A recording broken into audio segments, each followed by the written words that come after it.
men rapists? And the answer is absolutely not. There is no rape culture. The vast majority of men would not even consider raping. And yet, feminist and women's organisations consistently promote the idea that all men actually are rapists. This is a nonsense. It's an absolute nonsense. The only men who are have psychological problems. And that's not all men. All men are actually protective of women. That's what we're evolved to be. We are the protectors. That's why we're big and strong, so that we can protect women and children. That's how humanity evolved. That's why there is dimorphism. Men are big and strong because that allows them to be better at hunting and protecting, right? Women don't need to do that, so they tend to be smaller and lighter. If you have limited food resources, you divide them in terms of the need. And when you have a division of tasks by sex like this, which is the basis of gender, then you give men big bodies which require a lot of resources to grow, because they're the ones that are going to be at risk. They're the ones that are going to be out there fighting. They're the ones that are protecting. So men are not rapists. Men are protectors. Yet we have seen a storm of rape allegations or sexual misconduct allegations, especially since the odious Me Too movement first came out of the United States of America. And we need to address this a little bit. What the hell's going on? We've recently heard in the UK that the Crown Prosecution Service, CPS, has decided to abandon many alleged rape cases because they say that there's no chance of these actually being provable in court. And we're already seeing earlier convictions being overturned because they're faulty, they're not safe.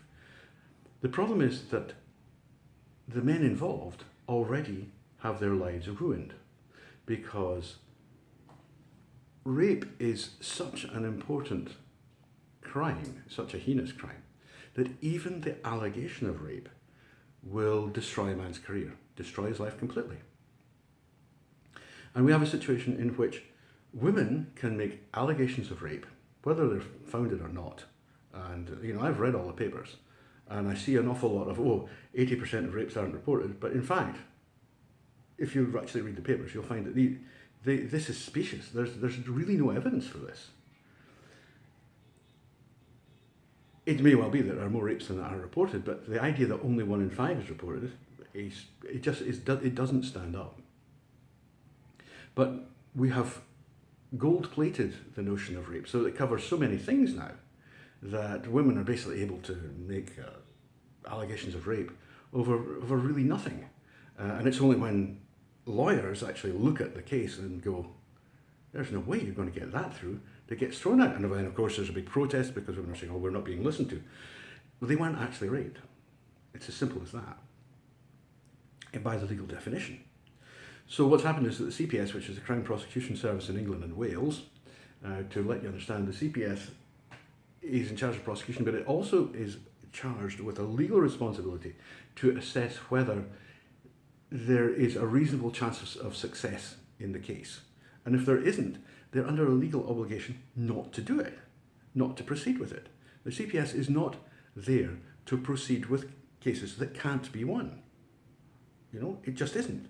The normal procedure when there is not enough evidence to secure a conviction is to refer the matter back to the police and say, I'm sorry, this dossier doesn't contain enough facts for us to take to court and secure a conviction. So for the UScans watching, then that's maybe like your district attorney system, where the DA would have the same responsibility. He's responsible for prosecuting cases. He's going to look at them and say, I'm not standing up in court with that. No way. Go away and get better evidence. In Scotland, it would be the Prosecutor Friscoll's office. In many countries, which have a slightly different system, it would be the examining magistrate. And they all have exactly the same remit, which is to assess evidence and decide whether there is actually a case to go to court. And the CPS, Crown Prosecution Service in England and Wales, has decided that in many cases, I think it's over 100 now, There just isn't. And of course, women's organisations are up and, we're going to sue them. They're going to sue the government for not pursuing cases that they can't prove. And this is made even worse because there is a system, which is very general, where the men accused of rape have their names made public, but women are anonymous. They're not told. Nobody knows who they are. So, you have, as I said earlier, the accusation of rape will ruin a man's life because rape is such a shaming thing, right? So this is effectively a situation in which people are found guilty without trial. There's no other situation in any common law arrangement, jurisdiction that I'm aware of, where people are found guilty without trial, people suffer the penalties of being found guilty without ever even appearing in court. And that's what happens. Men's lives are ruined because a woman makes a false allegation of rape. And let's be clear, the CPS in England and Wales, its purpose is to prosecute. It wants to prosecute. It's not trying to protect men, right? If it can't prosecute, it means there's something wrong with the claim. And one of the things that is likely to be wrong is that it's not true, right? It's a general rule. In common law systems, if a case goes to court and the defendant is found guilty, then the allegation is not true, right? So these are false allegations of rape, logically. Whether they're false because the person made a mistake or because the person is lying, that's the accuser, is really neither here nor there. What we have is a situation where men lose their futures, lose their lives because of the unfounded, or at least unprovable, allegations of women. And it has to stop. Now, if we feel that women must be kept anonymous in situations of rape, then fair enough, I can understand that. But you have to make the men anonymous too. We have to change the law so that men accused of rape are immediately protected by anonymity, and that their futures cannot be destroyed by spurious allegations of rape. And that's what's happening. Trust me, if the CPS is not pursuing a case, it's probably spurious. They're not fools. They're very senior prosecutors. It means they know they can't win. Why would you not be able to win a case? So that's for today. I think I have 3 sons, and I live in dread that some woman suddenly says, "Oh, he raped me," and their lives are one or more of them's lives are ruined because it suited someone or gave someone an advantage to do that. And that's what we've seen. We've seen numerous cases over the last 2 years, 3 years now, of convictions being overturned, of cases being thrown out, and we found many cases where the police have colluded to deny the defence information that would have cleared the suspect, like mobile phone records and things like that. And unfortunately, that's simply unacceptable. So what we have is people men whose lives have been ruined when the evidence was there that proved they were innocent, and the police knew it.